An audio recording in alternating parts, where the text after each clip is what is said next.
Welcome back to No Idea, the podcast where we eat asparagus and you tell us our pee smells funny. No, Allie, that's a side hustle thing. That's not what. This is a different podcast. This is No Idea. Oh. The one, the intro we've been using over and over. It's that one, not the asparagus thing. Are you sure? Yeah, I'm positive. Like, we'll do the asparagus later, but... Okay. Yeah, okay, go ahead. Yeah, that sounds good. Okay. 3, 2... Welcome back to No Idea, the podcast where you have no idea what we're going to talk about and we have no idea how it's going to go. Yes, exactly. That's right. Up top. Woo! Okay, so I'm so excited. We have been recording podcasts for almost, how many months has it been since September? September, October, November, December, January, February! That's 6 months! Oh, Happy 6-month anniversary! Also, another exciting thing is that we have our first ever returning guest with us. That's right, he's been on here. This is his second episode, people. So, welcome back, Joe Fabio Schmo Markham. Yeah, Joe. Yeah, Joe. Just kidding about the Schmo, but it actually is Fabio. Just want to say that again, because I remember, on November 4th when we filmed our last one, right? We said that. So, say hello. Say hello. Hi. There he is. Hey. We're so glad you're back. Mm-hmm. Welcome. We're in a different setting today, but guess what? What? Even better, because there's no echo this time. Really? Up top. And, Where's the down low? oh, sorry. Too Too slow. slow. Oh, you suck. Okay, so we have some icebreaker questions for you, but he doesn't know these icebreaker questions, just like last time. I think we told him one of the icebreaker questions last time, but not all three. Did, Yeah. yes. And then he told that story about Kenya, yada, yada, Yeah. creeping out some guy that he knew. Yeah. Good times. I remember. I remember, it's clear as day. The nightmares still haunt me. But, How did you know? I'm sorry, I didn't mean to bring up the painful memory. Okay, here we go. We're all three going to answer these icebreaker questions this Okay. time. Yes. So everyone, buckle up. Here we go. First one. If ketchup wasn't available, what would you dip your fries in? Honey mustard. I said the same thing, honey mustard. Oh my god. No. I would pick mayonnaise. Oh. Mayonnaise goes on bread for sandwiches. Also on fries. Okay, why honey mustard? Because it's easily superior to mayonnaise. Yeah. And it's sweet. Okay. And you mix honey mustard with mayonnaise. Eating mayonnaise by itself with fries is not as good as just eating mayonnaise by itself. And you add some honey in it. Oh, honey mustard. Honestly, if ketchup was available, I would just mix mayonnaise and ketchup. But since there's no ketchup, I would just use mayonnaise. That's my theory. You would mix ketchup and mayonnaise? Yeah, fancy sauce. Is that what you call it? Yeah. Fancy sauce? Don't act like I'm the weird one here. Question number 2. If you were a food, what food would you be? Mac and cheese, the Velveeta kind. Oh my gosh, he literally did not even have to think about it. support that. Thanks, Allie. How long have you known that you were Velveeta mac and cheese? Ever since the day I was born. Yep. You popped out of the womb, you said, "Hello world, my Yeah. name's Velveeta." Yep, that's what it was until I had to legally change my name to Joe.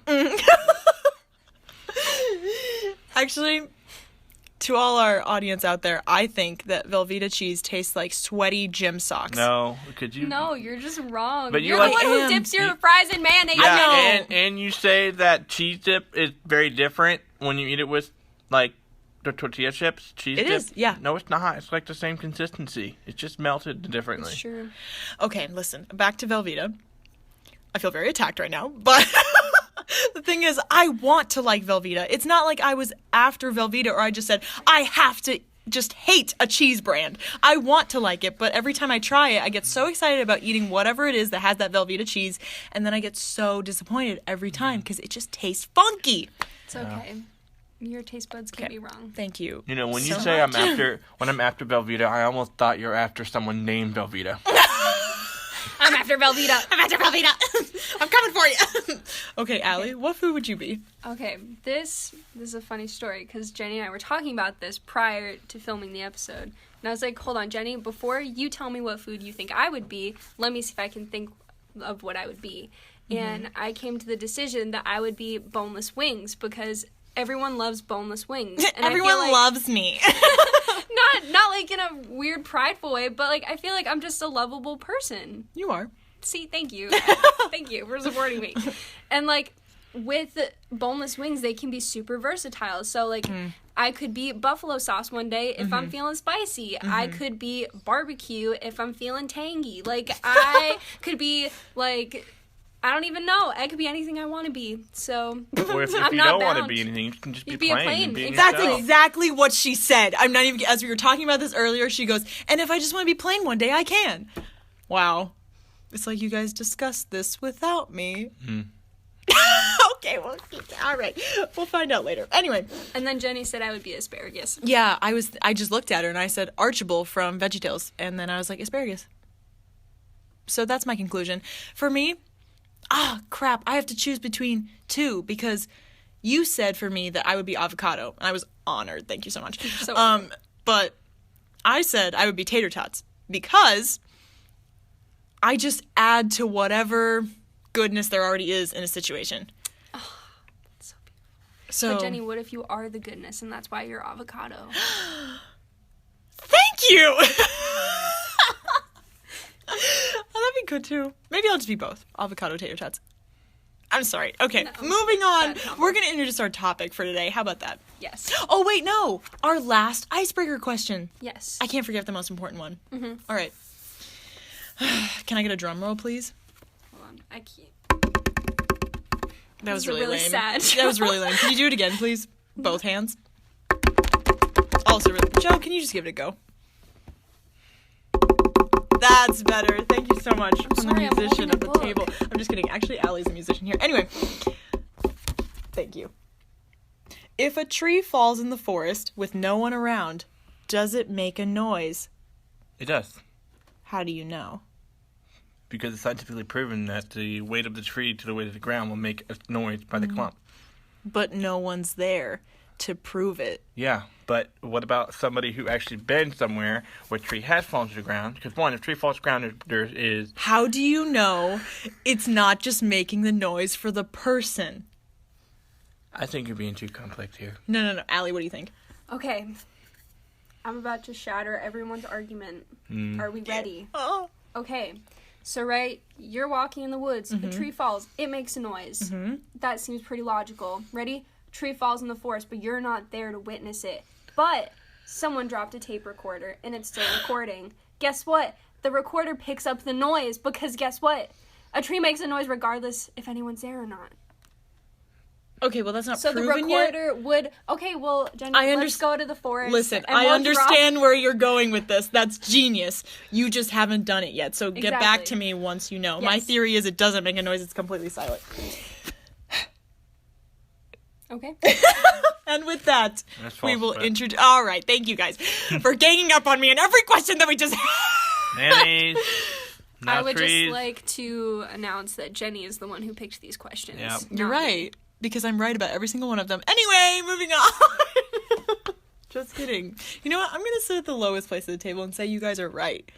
Because that's what we're talking about today. Oof, good segue. Oof. Yep, thank you. Servant leadership is our topic. And we specifically picked this topic because we were like, yeah, we want to interview Joe again, right? And I said, okay, what would Joe like to talk about? And I was like, maybe he would like to talk about servant leadership because I've heard you talk about it several times. Joseph Fabio Markham. That's right, it's Joseph, everyone, not just Schmo. What is your current position right now? For work? Mm-hmm. Oh, yeah. I am a kitchen supervisor. And you oversee a team of about 16 people, correct? That's correct. Wow. Yeah. When did you take this position? May of 2019. Wow. And so you've been working there for how many months? Okay. I would say, let's see, May, June, July, August, September, October, November, December, January, February. Do we count February? Or do Yeah, we count February. Oh, 9 months? 9 months. Yeah. Wow. Yeah. And so what is your idea of being a servant leader? Well, I immediately think about basically giving and expensing myself for the need of others to help accomplish maybe a task or help accomplish maybe any obstacle someone faces. As a supervisor who oversees 15 or 16 people of a team, it's important that I just invest in my team and help them rather than just kind of just demand and expect results. Because one of the biggest things that I cherish and treasure is working alongside of them and aiding their needs the best possible. For example, as a kitchen, we need to make sure that things are clean, things are ready for the next thing, for the next step. And so, everyone who eats there really appreciates that. So thank you. So rather than me just letting them do it all by themselves, being a servant leader is basically working alongside of them and making it known that, like, I'm just not this person who is in charge all the time who doesn't want to help, but rather than somebody who is willing to help and serve and love and come alongside of them to help aid them, even in the position that I'm technically the supervisor. That's good. So would you say that a part of being a good servant leader would be to invest in relationships with your crew and just the people that you are leading? Yeah, I find that it's important to invest in relationships because as a leader, you have that authority, and it's very important that how you carry yourself in the organization that you may work in, because what matters the most is the people and their environment they are put in. And so if I'm seen as a manager or supervisor as somebody who doesn't invest and just rather just kind of expect people to work and without any investment, there's nothing personal and there's no inner relationship, and it just doesn't become sincere. It's like almost in a sense of the position I have is just a tool that I want to use to expect people to listen to me. But relationships is very important because it builds trust and grows a lot of integrity and community for a lot of different reasons. So. And also, I bet that just increases motivation so much to work in a place where relationship is valued and it's not just about getting a job done. Yeah. Because if that was the main goal, it wouldn't matter how it gets done, and people would just come in, do a job, maybe not even well, and then just leave. Yeah, I think one of the biggest influence that I pull from is it's from Jesus Christ. Because oh my gosh, I know him! I know him! Yeah, so I think about Jesus and that he kind of like he laid aside his majesty to come to the earth to show his love for us, as a result to display his attributes of a servant leadership. There's no doubt that Jesus was a great leader. But, in result, he showed the greatest servanthood of all, not just by sacrificing himself for the cross, but also serving others, such as miracles, such as giving, such as just, any way to give himself to others. And like in John chapter 15, I think it's in verse 12, it says that to love one another as I've loved you, and that's what Jesus is telling his disciples. And he said that greater love there's no greater love to lay down his own life for his friends. And so I look at servant leadership as part of a family rather than just as a position that I think I'm higher than others. Because that's selfish if you think that. And so and if you live in that mentality, that does not show any attributes of Christ. And just Christ could have came and gave himself and called it a day, but it's just Christ's legacy is all about the servanthood to the cross. It's not just him going to the cross and saying he died for us. I mean, in itself is that servanthood. But if you look throughout the scripture in the gospel of Christ, it's a legacy and a build up to everything he's done to the cross. So, and it also, like, we look at when Jesus was healing people and doing ministry, it was never just about providing for the physical needs of people, although that's a great thing. It was always to lead them into relationship with him. Yeah. And so we can always learn from that in any place that we work or serve. Yeah. But, Joe, specifically, what have you learned about servant leadership from the season you're in that you didn't know before? Yeah. Being a servant leader takes a lot of work, because it can be exhausting, and because I want to be able to serve as much as I can, but also there is a point, where you have to take the position as a leader, as a supervisor, and so just knowing the balance of just being careful not to overstep your own integrity and your own boundaries for people. There's plenty of mistakes where I where as somebody who wants to display servant leadership, it's just so easy to just kind of take a step back and have that authority, kind of take control. And I've seen it damage the team a little bit, in times of maybe there's a time crunch to getting things done, and I feel exhausted, so I kind of make excuses for myself, and I know that my team could use my help or actually needs my help, and so just keeping that motivation, and that willingness to serve others, and not to promote my servanthood as something to be seen or great, because to be honest with you, I'm not self-promoting this in my own way, but so many people always tell me, Joe, you're a great leader, you're great at expensing yourself. I get that a lot. So just being careful of just not taking that into pride, but also just being humble. Again, another attribute and characteristics of Christ when he came to the cross, there's a lot of times where Christ could have exalted himself, of his servanthood, but Christ continued to humble himself. So that's a reminder, and it's been hard. It can be hard sometimes to just step in that position and have the flesh and have selfishness take control, and it just results in pride, and that's one of the biggest things, and it's a continuing work that I'm doing, and some days are easier, some days are harder, and working 5 days a week can be exhausting, but the love of my team that I have, the love that I have for my team and wanting to serve them in the season they're at, I look back because I've been through the same season they were in, and I wanted someone to invest in me, and not all the time I had that, so I want to be able to give that to people. So, and also just about the humility of Jesus. I was even talking to you earlier today very passionately about how Jesus he's the Son of God, and he allowed himself to be brought to earth. If you haven't seen or noticed, it's a little dirty down here on earth, and he chose to be born as a newborn, an infant, and he had to learn how to tie his sandals, I was going to say brush his teeth. I don't know if they had a toothbrush back then, but you know what I mean. Have personal hygiene, learn how to write and read. He's God. He knows. And so that's just crazy humility that we can learn. I've been learning a lot about the humility and love of Christ, and it's something that I've been really passionate about, and something I really feel like the Lord has been revealing to me a lot is just the kingdom of God. And while I'm very passionate about his kingdom... It's true. I mean, Allie has come up to me several times during this week and last week and be like, the kingdom! That's what she says. I get so passionate about it, which is great, and I feel like the Lord has been sharing with me that our passion has to be driven through humility and love. And something that Jenny and I were talking about as we were just kind of planning through this episode, this is a verse that came to mind for me, and it's Mark 10:43-45.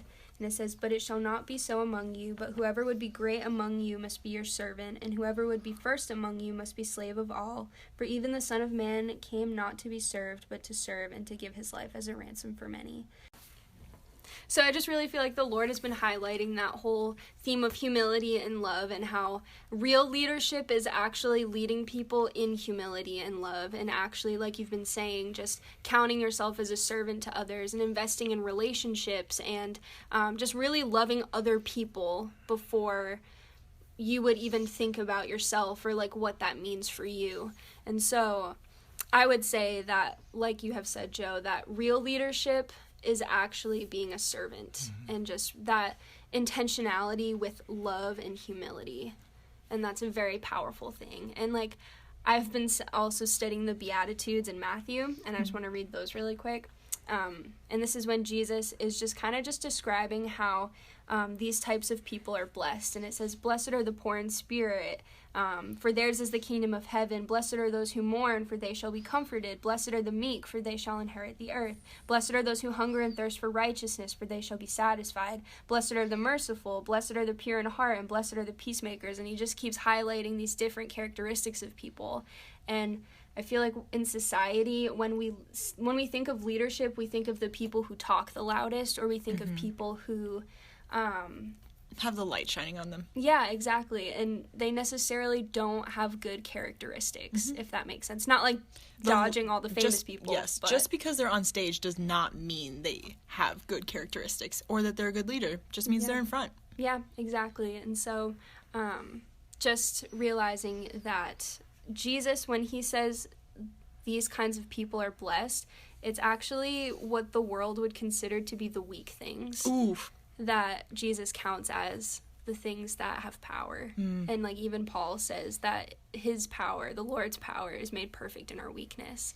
And so I think that servant leadership is just such a beautiful way of describing the kingdom of God, because it's totally contrary to what the world would consider what real leadership is. Mm-hmm. That's great, Allie. Yeah, I agree with you. And just like talking about the power we have, I mean, there's just different approaches we can do with that. And as a leader, you know, we are put in a position of power. We are put in a position of authority. But it's really important that we have a humbleness and a humility with recognizing our authority. Because there's so many different organizations, there's so many different, you know, work environments. You know, there's these things that, you know, called power distance, and in that power distance, you have different tiers of just different authority. And you know, I have people in authority under me that look to, you know, other people in that situation. You know, I'm the supervisor. I may have somebody that I trust to be on hands more rather than somebody else. And so, just balancing that power distance and just making sure that there's an open communication, an openness with that creates the trust, creates the integrity, creates an environment to serve others, to give others, to expense yourself as Christ did. Mm-hmm. And you know, think about Jesus as he came to earth, and you know, as a baby, and you know, and it kind of just goes from that into his teachings in the synagogue, and it kind of advanced right when he's an adult. But you know, growing up, I'm sure Jesus had a lot of knowledge. He did. He had everything he knew about the Father. You know, everyone's seen him as, you know, this great leader. You know, growing up in a household with his family, he's the only person that was perfect. Wow, imagine being his sibling. Yeah. Rough times. Yeah, and so Jesus had the power at his fingertips, you know. You know, he could have created a throne on earth. He could have created, you know, an empire to control whatever he wants, but he didn't. He included people, you know, and, you know, we don't have much of his early life, but I'm sure, you know, there's a lot of humbleness for that. And, you know, I don't know, I can't imagine. Jenny was talking about the family, you know, being aware, you know, as you just see Jesus in his leadership, he always included, you know, his disciples. And so anyway, so just bringing that back, you know, as a position, I would say, quote unquote, power. I don't like to think I'm in a power position. It's quite true. And so, and just including people, and just keeping it open and healthy communication with that, because I don't want people seeing me in a sense of power as coming like a dictator or somebody who's always controlling. And just before I end, kind of what this whole idea of servant leadership is there's a quote by John Stott, and just before I kind of give you that quote, it's just when we think about the servant style of Jesus, we need to follow this example. And John puts it this way. He says, "The authority by which the Christian leader lead is not power, but love." So that example is Jesus. Not force, but example. That example, that Jesus set the example. Not correction, but reason persuasion. Leaders have power, but power is safe only in the hands of those who humble themselves to serve. And so what just pretty much what that looks like is, as somebody in power, as someone who is in authority, it's about loving, it's about caring, it's about giving, and just creating an environment of peace and growth. And so that's what Jesus did. And to be honest with you, if Jesus did not live a life of servanthood, but he just went to the cross, you know, I feel like for me that would be a wasted opportunity for Jesus to do, because throughout the whole entire New Testament, and especially the Gospels, that's what we need to model after. And to model after servanthood and likeness of Jesus. So. Yeah. And just to wrap this all up, like WWJD, if you will. I'm so sorry. In case you don't know, what would Jesus do? If you don't know this, You Jesus guys remember Christ. the bracelets, the black, the red and blue ones? Oh, I like that one that's like, he would love first. You know what I'm talking about? It's good stuff. Anyway, That's what that one means. yes, exactly. We just want to say, if you don't know this Jesus Christ, look him up. He's in that good book, the Bible. Yes, that's the book That's for the me. word for you. No, that's not it, Joe. No, wrong one. That's the book for me. That's what Oh, I'm saying. I mean, it's for you too, you know? Yeah, okay. I mean, yeah. You're right. Okay, here we go. If you are focused on your position or the amount of followers you have or the money that your position will provide in any type of leadership that you're in on this earth, you will never be satisfied. Am I right? Like, in life, if we live for anything other than the Lord, we will never have that full satisfaction that he can give us. And I think that will only come if we are serving God first. And no matter what position on this earth that you have in your entire life, if you are president of the United States, or you wash dishes, or you take out garbage, or you are assistant to the president of the United States, whatever you are, anything important or not important, Quote, according unquote. to the world, you know, it's ultimately the fact that we are all just accountable to God first. We will always have someone who's over us and always have someone who is under us, but we are all accountable to God, and at the end of our lives, we will give an account for what we did. And so, as we've been mentioning the common theme of humility, it just brought to mind Luke 14, not just 4, not just teen, 14, verse 7, and it says, the parable of the wedding feast that Jesus told, and he said, now he told a parable to those who were invited when he noticed that they chose the places of honor, saying to them, when you are invited by someone to a wedding feast, do not sit down in a place of honor, lest someone more distinguished than you be invited by him. And he who invited you both will come and say to you, give your place to this person. And then you will begin with shame and take the lowest place. Ooh, boom, roasted. And then he said, but when you are invited, go and sit in the lowest place, so that when your host comes, he may say to you, friend, move up higher. Then you will be honored in the presence of all who sit at the table with you. For whoever exalts himself will be humbled, and whoever humbles himself will be exalted. So I have loved this conversation, guys.